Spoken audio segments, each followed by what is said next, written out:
This is SMNI News Channel. Truth that matters.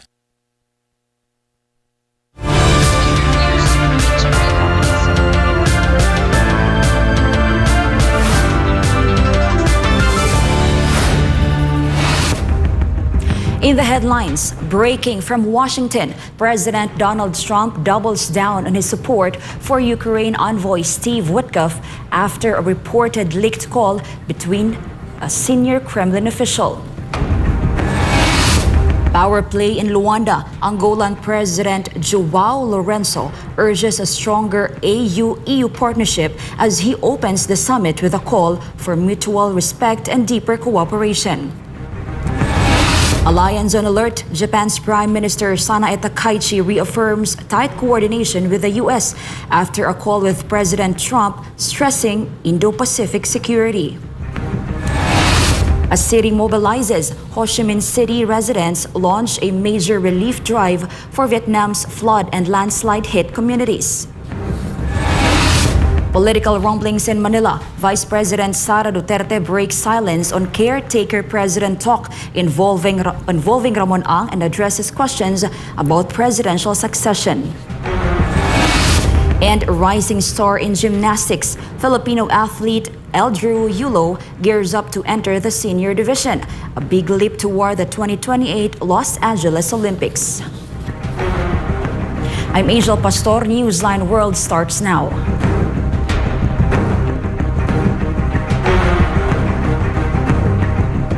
First in our news, President Donald Trump is standing by his Ukraine envoy Steve Witkoff after Bloomberg published what it says is a leaked call between the negotiator and a senior Kremlin official.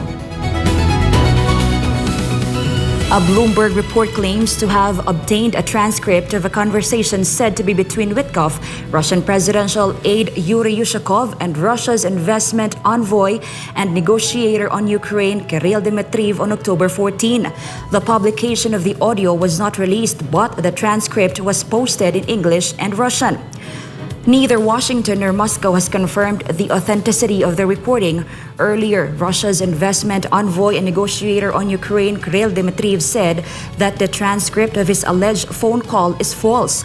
Asked aboard Air Force on whether Witkoff had been coaching the Russians ahead of negotiations, Trump said he was unaware of the alleged leak, but maintained that Witkoff's approach was appropriate given the complexity of the peace framework under the discussion.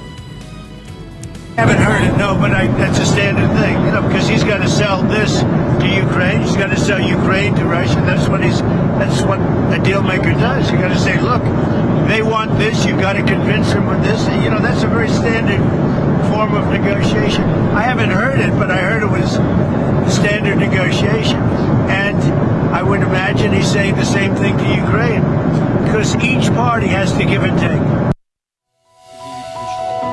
Sergei Lavrov said the draft was leaked to create humor mongering to undermine Trump's mediation efforts, while Kremlin spokesman Dmitry Peskov said that Russia does not engage in megaphone diplomacy. Неоколониализм. Цель вот этих сливов, постоянных спекуляций, распространения слухов только одна. В данном случае эта цель заключается в том, чтобы подорвать инициативу Дональда Трампа в той части, которая воспроизводит и занимаются они этим в медийном пространстве, в том числе используя, как вы знаете, средства массовой информации, в том числе и вашу корпорацию. Тут недавно были такие примеры. У нас подход другой, как я уже сказал, каналы есть, но мы предпочитаем заниматься именно дипломатией, а не трепать языком в попытке спровоцировать и подорвать те или иные позитивные. Очень много противоречивых данных публикуется, противоречивых заявлений и так далее и тому подобное. Поэтому мы предпочитаем не заниматься мегафонной дипломатией. Мы ждем, когда американская сторона поделится с нами контактами, предпочтительно, конечно, в официальном плане. Планами. Мы остаемся полностью открытыми для переговорного процесса. Мы заинтересованы достигать нашей цели именно политикой дипломатическими средствами. плане наша позиция нисколько не изменилась. Она неоднократно подтверждалась президентом нашей страны. И мы последовательно придерживаемся этой позиции. Japanese Prime Minister Sara Takaichi reaffirmed close cooperation with the United States hours after speaking with President Donald Trump over the phone, highlighting the strength of the Japan-US alliance and discussions on Indo-Pacific security. Hector Kikuzaki tells us more. Japanese Prime Minister Sara Duterte highlighted the close ties between Tokyo and Washington shortly after speaking with U.S. President Donald Trump. According to Takaichi, they exchanged views on a wide range of topics, including strengthening the Japan-U.S. alliance and the situation in the Indo-Pacific region. She added that Trump described himself as a very close friend and said he would be willing to call her at any time. その上で日米同盟の強化や、インド太平洋地域が直面する情勢や諸課題について幅広く意見交換を行いました。その中でトランプ大統領からは昨晩、行われた、米中首脳会談を含む、最近の米中関係の状況について、説明が、ございました。Takaichi's remarks follow an overnight call between Trump and Chinese President Xi Jinping, which reportedly focused on the conflict in Ukraine, fentanyl trafficking, and Taiwan, while Takaichi confirmed that the Trump-Xi call was discussed. She did not provide further details, citing its diplomatic nature. 合わせて、私が出席した、G20、の様子についても尋ねられましたので、お答えをいたしました。現下の国際情勢の下で、先般のトランプ大統領の訪日、に続きまして、日米間の緊密な連携を確認できたと、思います。でトランプ大統領からは、私とは極めて、親しい友人であり、いつでも、電話をしてきてほしいというお話がございました。Japanese Chief Cabinet Secretary Minoru Kihara also emphasized that Japan's position in China remains unchanged and that Tokyo will continue to urge China to fulfill its responsibilities commensurate with its position. Hector Kikuzaki reporting for Newsline World. Mexican President Claudia Sheinbaum has welcomed Honduran President Xiomara Castro to the National Palace in Mexico City for a state visit just days before Honduras heads to the polls to elect Castro's successor. Joy Tabanao tells us more. In Mexico City, President Claudia Sheinbaum officially welcomed Honduran President Xiomara Castro to the National Palace for a state visit, just days before Honduras holds its presidential elections. According to Sheinbaum, discussions with Castro would focus on regional issues and key priorities for Latin American and the Caribbean. She also emphasized that they are good friends with each other. Castro arrived in Mexico on Sunday afternoon, where she was received by Foreign Minister Juan Ramon de la Fuente. Honduras is set to hold its presidential elections on November 30 to choose Castro's successor. This marks the third meeting between the two leaders, following Castro's attendance at Sheinbaum's inauguration in October 2024 and the CELAC summit in Tegucigalpa in April 2025. Joy Tabanao, your citizen correspondent reporting for Newsline World. Angolan President João Lourenço urged deeper cooperation between the African Union and the European Union, saying both blocs have much more to gain than to lose if guided by mutual respect, as he opened the 7th AU-EU summit in Luanda. Angolan President Lourenço said Africa and Europe must strengthen cooperation in security, trade, technology, and development, noting the EU's naval and technological capabilities and Africa's raw materials and agricultural potential. He stressed that progress depends on peace, stability, and a stronger African voice in global governance. Lourenço also called for a new financial relationship with international lenders to support electrification, industrialization, and infrastructure without deepening unsustainable debt.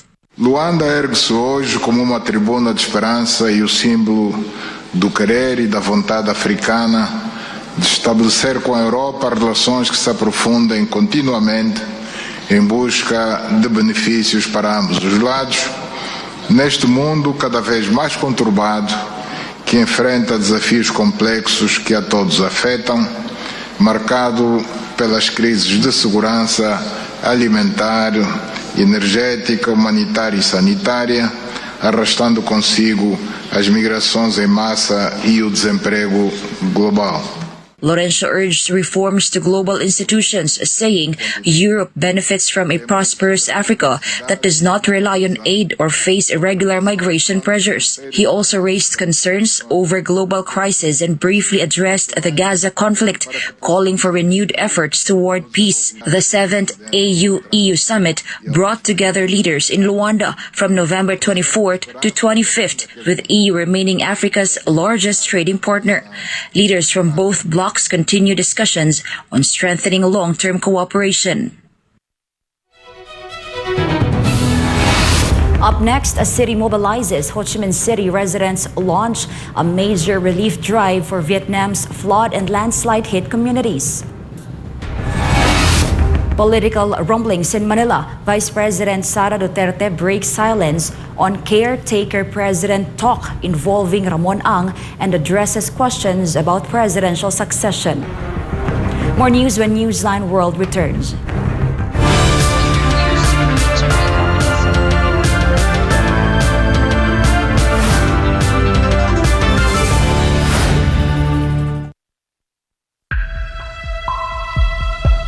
Sa kabila ng mga mas modernong kaalaman at teknolohiya, nananatiling matindi ang banta ng HIV sa Pilipinas. Pero gaano nga ba kalala ang sitwasyon? Ang HIV o Human Immunodeficiency Virus ay isang sakit na sumisira sa immune system ng katawan. Ngunit tandaan, hindi ito nakukuha sa simpleng pakikisalamuha. Hindi mo agad mararamdaman, pero unti-unti nitong pinapahina ang katawan. At kapag hindi naagapan, humahantong ito sa AIDS, ang huling yugto na impeksyon, kung saan halos wala ng panlaban ng katawan laban sa sakit. Patuloy na dumadami sakit na ito sa Pilipinas. Isang nakababahalang pagtaas. Umabot na sa 500% ang itinaas ng HIV cases sa mga kabataang edad 15 hanggang 25. Ayon mismo sa Department of Health, 56 na bagong kaso ang naitatala kada araw sa bansa mula Enero hanggang Marso 2025. At ang pinakamatinding apektado, ang kalalakihan at kabataang Pilipino. Dahil dito, ang Pilipinas na ngayon ang may pinakamataas na bilang ng bagong kaso ng HIV sa buong Western Pacific region. Isang indikasyon ng lumulubhang sitwasyon. Kaya nananawagan ng Department of Health gawing opisyal at urgent ang laban sa HIV sa pamamagitan ng isang Public Health Emergency Declaration. Kalalakihan ng pangunahing apektado, 95% ng bagong kaso ay lalaki. Mahigit 1/4 ay kabataang nasa edad 15 hanggang 24. Habang wala pang deklarasyon, patuloy ang DOH sa mga sumusunod na hakbang: HIV testing, libreng gamot, self-test kits, at pakikipagtulungan sa DepEd para sa edukasyon sa mga paaralan. Isinulong rin ng DOH ang online patient appointment system para sa HIV patients. Layunin nitong gawing mas madali at mas personal ang pag-access sa libreng gamutan at konsultasyon. Ayon sa schedule ng pasyente, ang HIV ay hindi tulad ng flu. Hindi ito basta naipapasa sa hangin. Ito ay naipapasa sa pamamagitan ng personal na desisyon. Kailangan din nating pagtuunan ng pansin ang ugali, disiplina, at personal na responsibilidad. Isang paalala mula sa SMNI.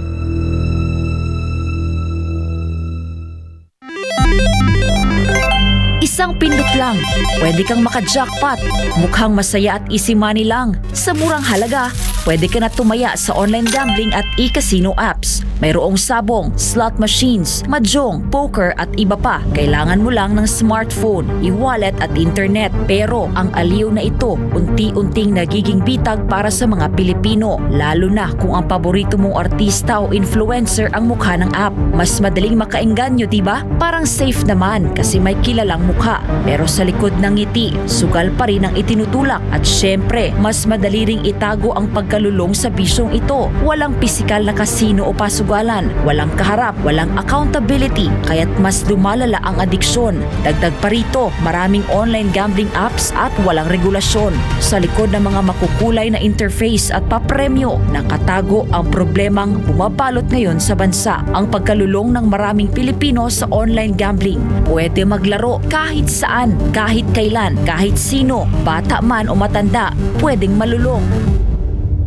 Ayon sa mga eksperto, ang pagkakalulong sa online gambling ay nagdudulot ng matinding stress at anxiety, pagkakabaon sa utang, pagkawasak ng pamilya, pagkawala ng tiwala sa sarili. At tulad ng ibang bisyo, may mga senyales ito tulad ng hindi makapagpigil kahit walang pera, palihim na tumataya, pagpapabaya sa trabaho, pamilya o sarili. Sa bawat taya, may mga taong tunay na kumikita, mga malalaking negosyante at investors na negosyo ang bisyo ng masa. Para sa kanila, perang pumapasok lang ito. Pero para sa ordinaryong Pilipino, kabuhayan at relasyon ang nauubos. At ang masakit, tila matagal itong nahayaan. Hindi ito naging prioridad ng mga nakaupo sa taas hanggang sa sobrang lumala at halos naapektuhan na ang buong komunidad. Ngayon, sa dami ng nalulung at sa laki ng pinsalang naidulot, saka palalong umugong ang mga panukalang batas para higpitan ng online gambling, gaya ng pagbabawal sa paggamit ng e-wallets para tumaya, pagtaas ng minimum bet, mas mahigpit na identity verification, pag-block ng mga illegal na gambling sites, at bawasan o ipagbawal ang mga ads na target ang kabataan. Maaari itong magmukhang laro lang, pero sa katotohanan, isa itong sugal sa kinabukasan. Ang kita na dapat sa mga pangunahing pangangailangan o ipon na uubos sa sugal. At sa mundo ng online gambling, mas madali kang matalo kaysa manalo. Huwag hayaang sugal ang magdikta sa iyong buhay. Isang paalala mula sa SMNI.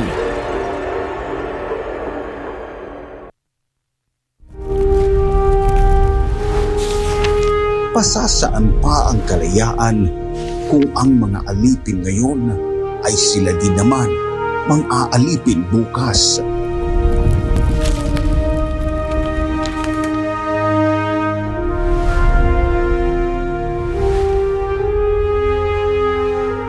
Ibigin mo ang iyong bayan ng sunod kay bathala, sa iyong kapurihan at higit sa lahat sa iyong sarili.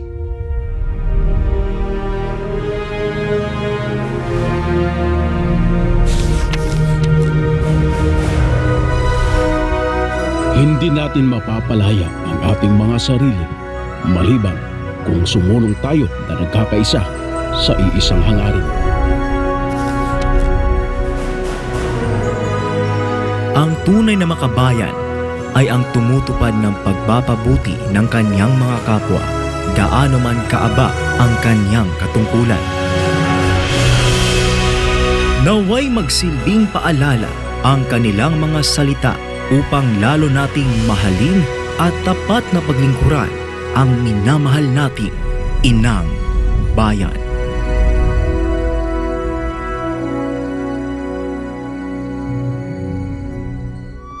Maging ligtas, maging handa.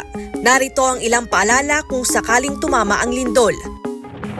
Maghanda ng emergency kits na may lamang flashlight, pito, first aid kit, tubig at pagkain. Alamin ang emergency exits sa inyong bahay, paaralan o opisina. Habang lumilindol, magtago sa ilalim ng matibay na lamesa upang maprotektahan ang sarili sa mga nahuhulog na bagay. Lumayo sa mga bintana at mabibigat na gamit na maaaring mahulog. Kung ikaw ay nasa labas, lumayo sa mga gusali, puno o poste na maaaring matumba. Kung ikaw ay nagmamaneho, itabi at ihinto ang sasakyan at lumabas. Pagkatapos ng lindol, gamitin ang hagdan sa paglabas ng gusali at huwag gumamit ng elevator. Maging alerto sa aftershocks at manatili sa open space kung kinakailangan. Maging ligtas at maging handa sa anumang sakuna. Ang paalalang ito ay hatid sa inyo ng SMNI.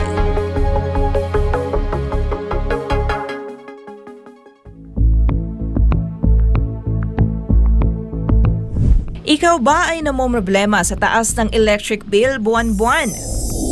Huwag mag-alala, narito ang ilang paraan upang makatipid sa kuryente. Patayin ang mga ilaw at appliances kapag hindi ginagamit.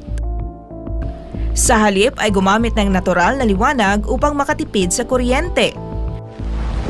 Tanggalin sa saksakan ang mga appliances kung hindi ginagamit. Iwasan ang paggamit ng maraming appliances ng sabay-sabay. Gumamit ng LED bulbs. Ito ay mas tipid sa kuryente kumpara sa mga incandescent at fluorescent bulbs.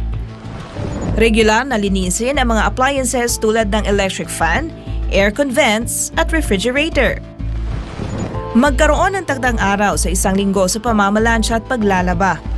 Gumamit ng energy-efficient appliances. Tandaan, maging wais sa paggamit ng kuryente upang makatipid para mas gumaan ang buhay. Ang paalalang ito ay hatid sa inyo ng SMNI. Madalas ka bang napapasobra sa pag-scroll sa phone mo kahit puro masasamang balita ang nakikita mo? Isipin mo ito. Nakahiga ka na sa kama, nagche-check lang ng phone bago matulog. Tapos, hindi mo na malayan, ilang oras ka na palang nagbabasa at nanonood ng mga balita tungkol sa digmaan, sakuna, politika at lahat ng masasamang nangyayari sa mundo. Nakakaramdam ka na ng kaba at pagod, pero tuloy mo pa rin ang scroll mo. Ang tawag dyan ay doom scrolling. Ito ang habit ng paulit-ulit na pagtingin sa mga negatibo o nakaka-depress na content tulad ng digmaan, krimen o problema sa mundo. Nakaka-stress pero hindi mo pa rin mapigilan. Ayon sa isang pag-aaral ng Texas Tech University, ang sobrang konsumo ng masasamang balita ay nauugnay sa pagtaas ng stress, anxiety at pisikal na sintomas gaya ng pagkapagod at sakit ng ulo. Ayon naman sa Harvard Health, ang doom scrolling ay nagpapataas ng fight or flight hormones tulad ng cortisol at adrenaline na nakakapagpabigat ng isip at katawan. Nakakaapekto ito sa iyong mood, tulog at maging sa mental at physical health mo. At kapag naman puro memes at random na content ang pinapanood mo ng sunod-sunod hanggang sa mawalan ka na ng gana na mag-isip at gumawa ng iba pang gawain, ang tawag naman dyan ay brain rot. Sa Gen Z at tinatawag na internet culture, ang brain rot ay overconsumption o sobrang tagal na panonood ng paulit-ulit, mababaw, magulo o walang saysay na content online hanggang sa parang manhid na ang utak mo. Kapag nasobrahan, syempre, nakakasama.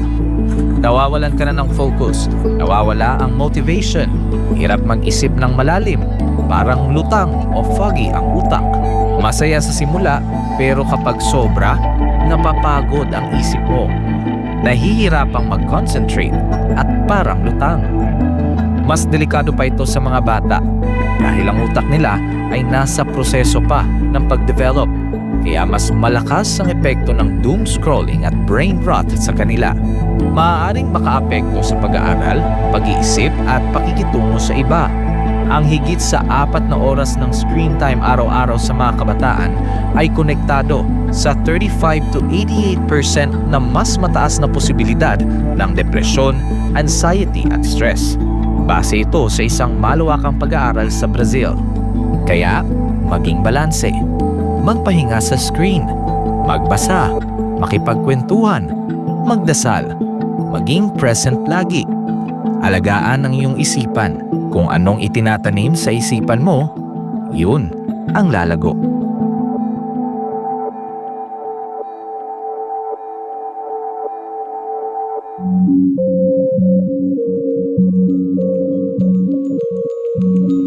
Sa panahon ng tag-ulan, hindi lang baha at ulan ang dapat bantayan, kundi pati na rin mga sakit na pwedeng makahawa.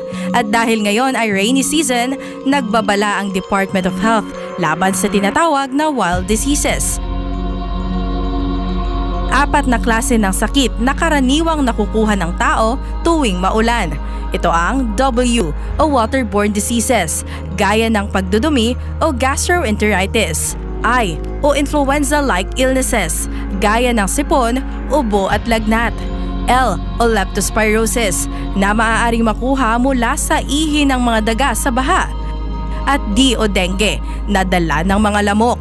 Kapag baha, mas mabilis kumalat ang mikrobyo. kaya't ugaliin ang paghuhugas ng kamay at agad maligo matapos lumusong sa baha. Ano ang dapat gawin para maiwasan ang wild diseases? Tumutok sa weather updates. Magsuot ng kapote at bota. Siguraduhing malinis ang iniinom na tubig. Agad kumonsulta sa health center kung may nararamdamang sintomas. Mainam din gawin ang 40 o ang taob, taktak, tuyo at takip para maiwasan ang dengue sa bahay at komunidad. Maglinis, magmasid, mag-ingat. Labanan ang wild diseases ngayong tag-ulan. Ang paalalang ito ay hatid sa inyo ng SMNI.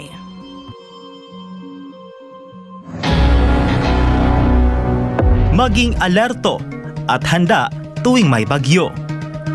Upang manatiling ligtas, narito ang ilang mahahalagang paalala. Manatili sa loob ng bahay. Iwasan ang paglabas, lalo na kung malakas ang ulan at hangin. Mag-imbak ng pagkain at malinis na tubig. Maghanda ng emergency kit. Manatiling updated sa lagay ng panahon. Maghanda ng mga flashlight at extra baterya. Panatilihing fully charged ang iyong cellphone. I-secure ang mahahalagang dokumento sa waterproof na lalagyan. Patayin ang kuryente, gas at tubig kung may banta ng pagbaha. Alamin ang iyong local emergency hotlines. Putulin o tapyasan ang mga sanga ng puno na maaaring mabuwal sa malakas na ulan at hangin. Lumikas agad kung inabisuhan ng mga otoridad. Maging ligtas at maging handa sa panahon ng kalamidad. Ang paalalang ito ay hatid sa inyo ng SMNI.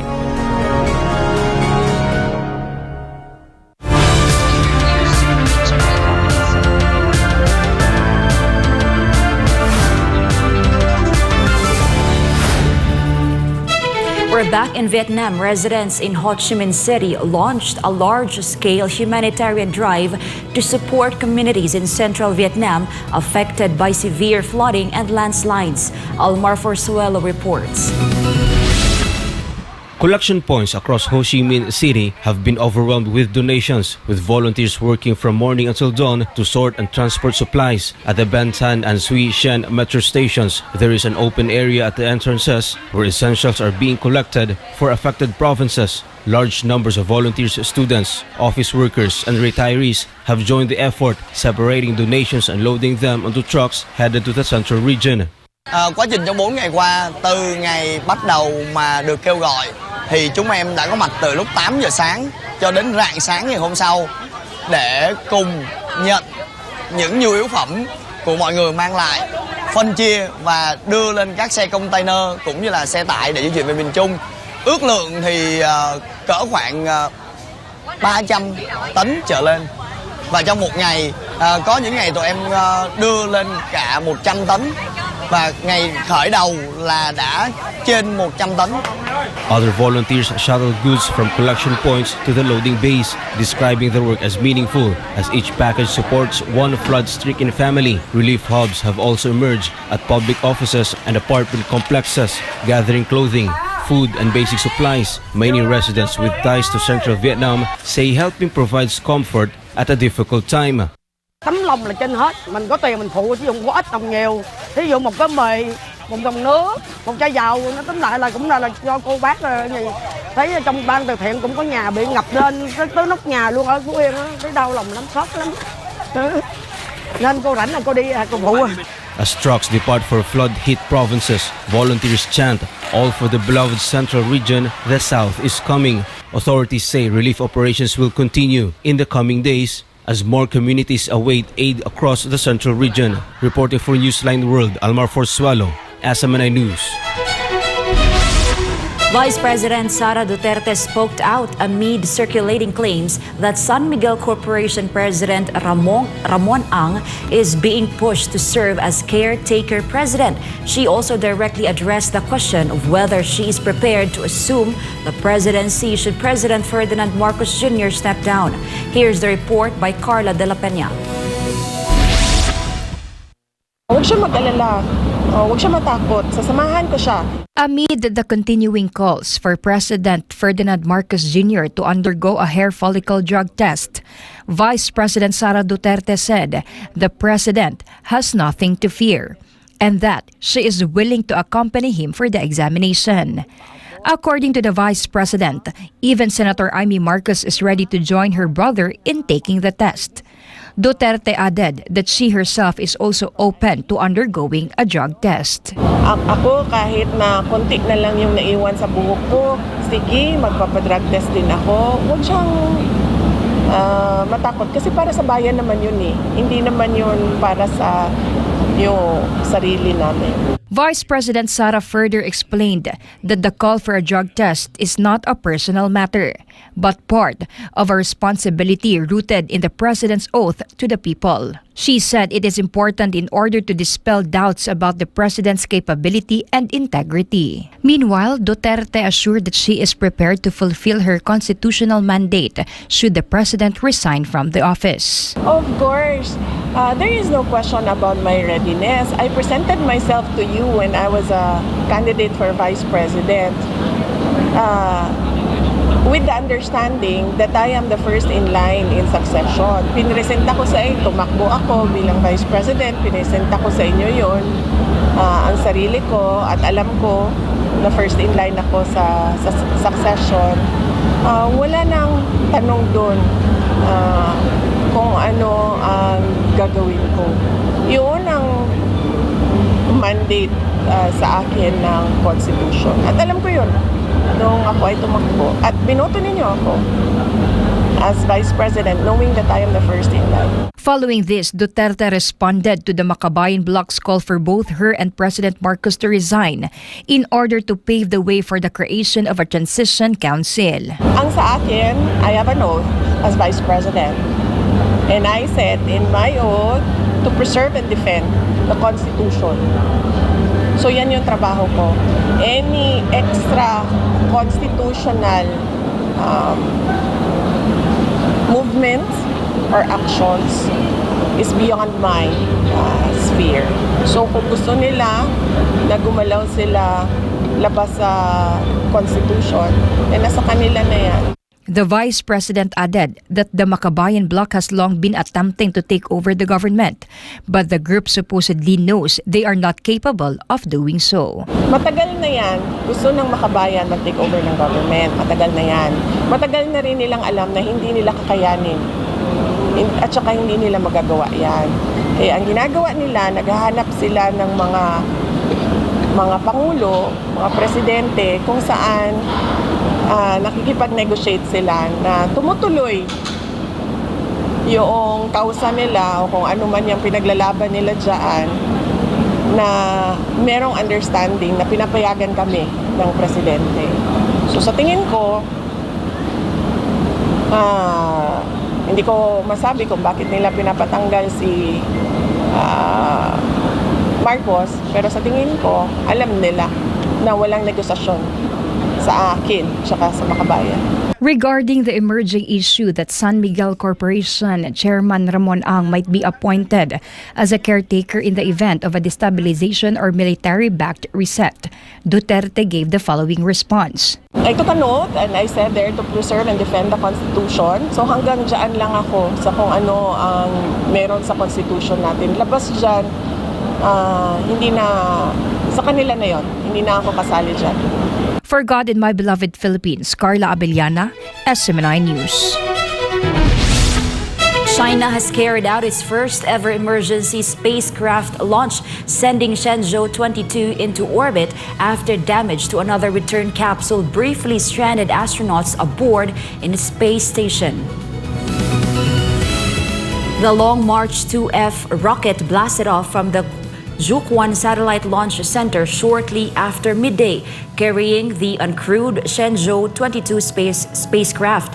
Shenzhou missions rotate astronaut teams to China's Tiangong station about every 6 months. The China Manned Space Agency later confirmed it reached its intended orbit and called the mission a complete success. The rapid launch was ordered after a suspected debris strike damaged the Shenzhou 20 return capsule, making it unsafe for re-entry. That incident delayed the Shenzhou 20 crew's return by 9 days and left the current Shenzhou 21 crew without a viable ride home. Shenzhou 22 was previously scheduled for 2026, but the emergency meant bringing the mission forward to provide a replacement return vehicle. The new craft ensures astronauts Zhang Lu, Wu Fei, and Zhang Hozhang have a secure way back to Earth. The agency says the crew remains in good health. A massive blaze tore through a warehouse in Southall on Tuesday, triggering a major incident declaration as firefighters battled explosions and towering smoke. Jean Domingo reports. A huge column of smoke billowed above Bridge Road in Southall as a warehouse reportedly storing fireworks and gas cylinders burst into flames. The London Fire Brigade deployed 25 fire engines and around 150 firefighters after receiving more than 50 emergency calls, including reports of explosions. Crews worked to contain the blaze tearing through the two-story warehouse and retail unit, with about 3/4 of the structure engulfed. Residents gathered at a distance as loud blasts continued through the morning. It's insane, to be honest with you. I mean, it's been going on since just before 9 this morning, and the firefighters, although working hard, they just don't seem to have any sort of control over it. The explosions, I mean, honestly, like when they were first going off this morning, it sounded like a bit of a war zone, to be honest with you. Like, I've never experienced anything like it. Officials say the call to declare a major incident was made due to the suspected presence of fireworks and cylinders inside the building, heightening risk for crews and the ground. Firefighters remained at the scene through the day as flames continued to rise and smoke shifted between thick gray and black. Authorities advised residents to avoid the area and keep windows closed as crews work to prevent the fire from spreading further. Reporting for Newsline World, this has been Jean Domingo, SMNI News.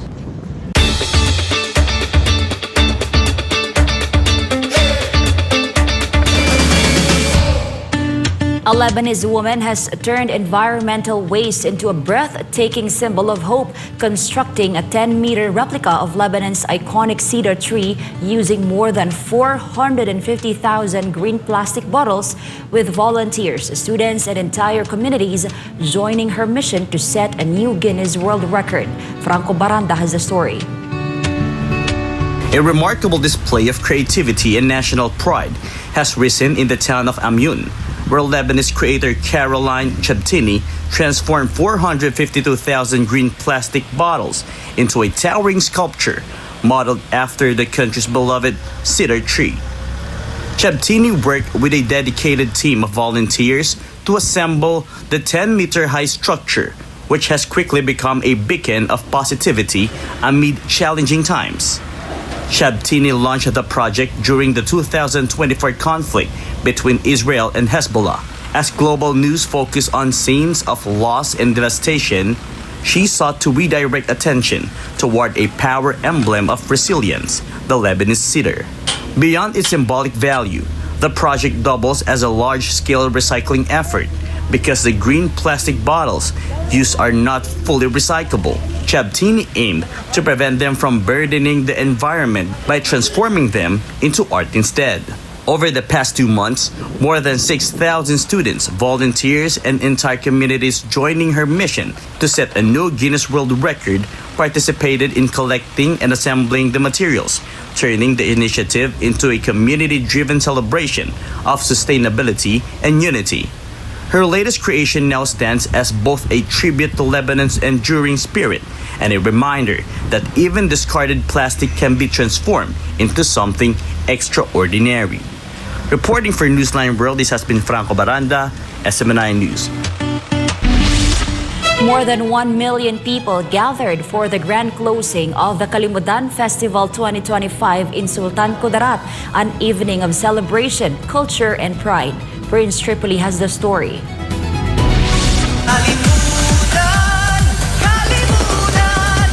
A spectacular burst of lights and sound brought life the final night of Sultan Kudarat's Kalimutan Festival.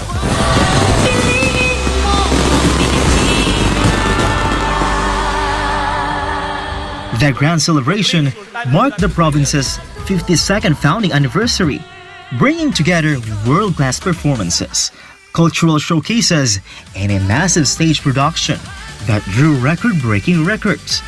An estimated 1.2 million people gathered in festival grounds, the largest turnout Sultan Kudarat has ever seen. Local talents took center stage once again on the final night. President Quirino delivered their winning street dance performance, returning to the stage just days after claiming the championship.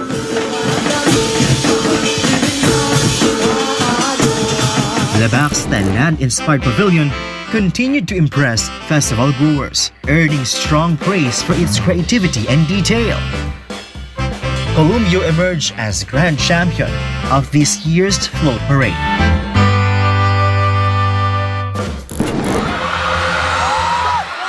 Kamusta kayong lahat? Baby boy. The loudest cheers erupted for international K-pop star Sandara Clark in her first ever concert in Mindanao. She performed for more than an hour, her longest set in the region.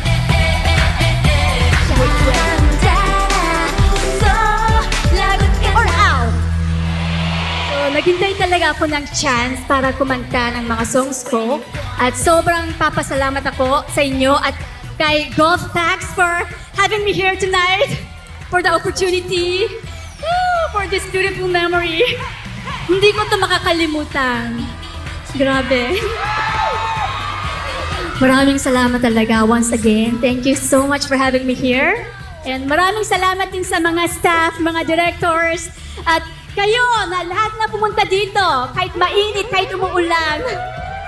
Maraming salamat sa inyo lahat.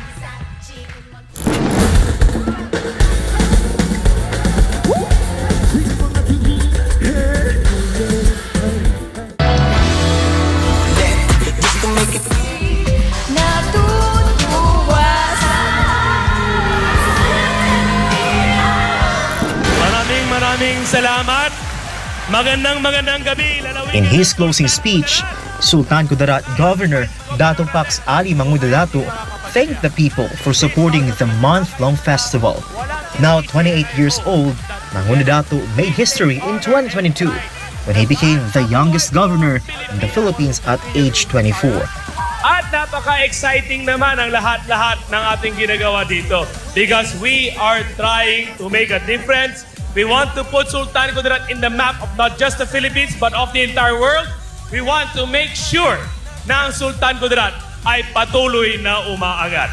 Glory and praise be to God. We are finally at the closing and culmination of the Kalimutan Festival 2025.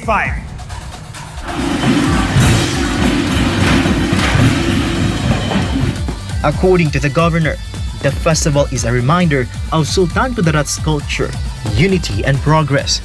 It also serves as a platform to showcase the province's talents and correct misconceptions about the area.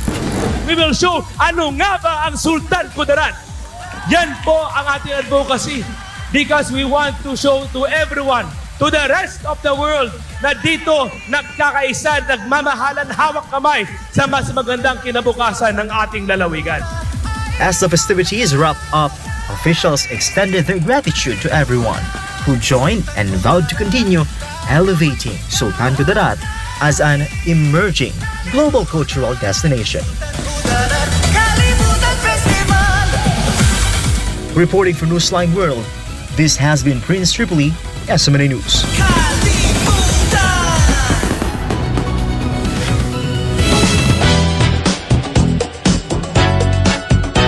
For our showbiz news, after years of anticipation, Rush Hour is making a comeback for its fourth installment. But the spotlight is now on President Donald Trump's reported role in getting the cameras rolling again. After 2 decades, the Rush Hour franchise was revived as Paramount moved forward with bringing back the iconic action comedy series starring Jackie Chan and Chris Tucker. This comes after U.S. President Donald Trump reportedly pushed for the production of Rush Hour 4, and according to reports, the president personally spoke with Paramount Skydance shareholder Larry Ellison to support the return of director Brett Ratner, as Trump is said to be a fan of the series. Talks about a new installment have been circulating for years. In 2022, Jackie Chan confirmed that initial discussions about the next movie had already begun. As of now, no official casting has been announced for Rush Hour 4.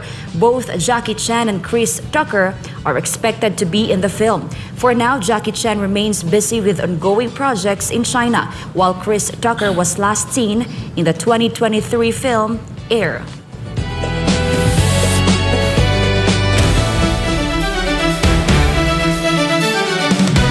In latest sports update, Filipino athlete Eldrew Yulo is set to take a big step next year as he moves to the senior division, bringing him closer to his dream of competing with his brother Carlos in the 2028 Los Angeles Olympics, while the Autumn Nation Series has delivered thrilling rugby. But refereeing controversies and frequent two stoppages have raised concerns about the state of the game.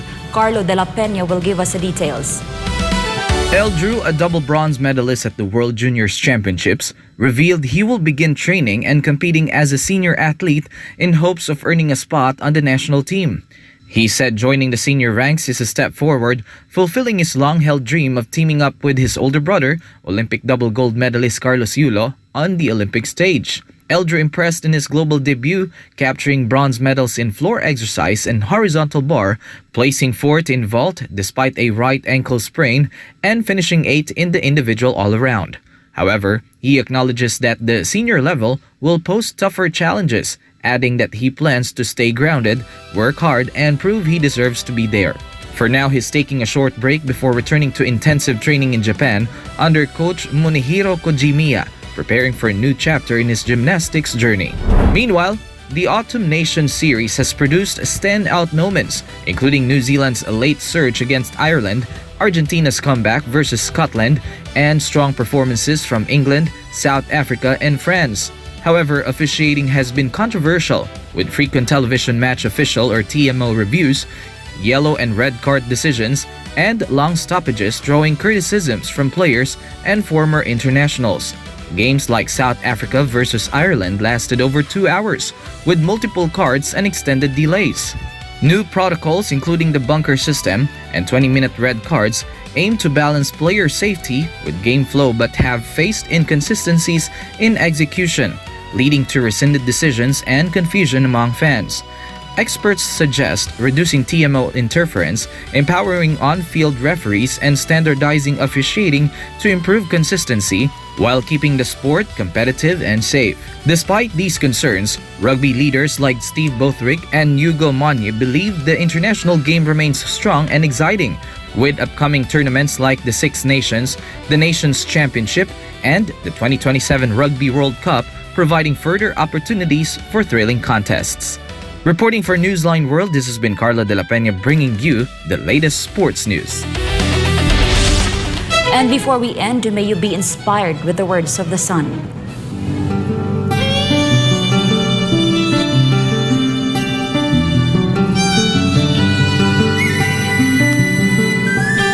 It is up to our own freedom of choice to follow His will or to fall away.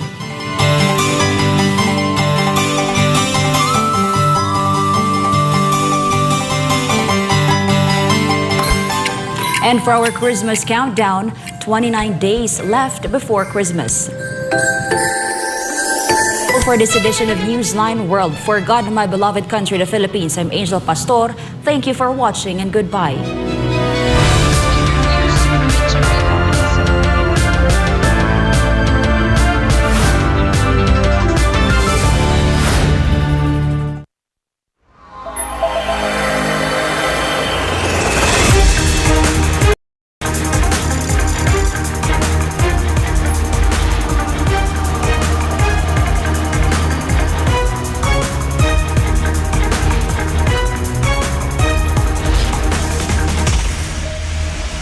This is SMNI News Channel. Truth that matters.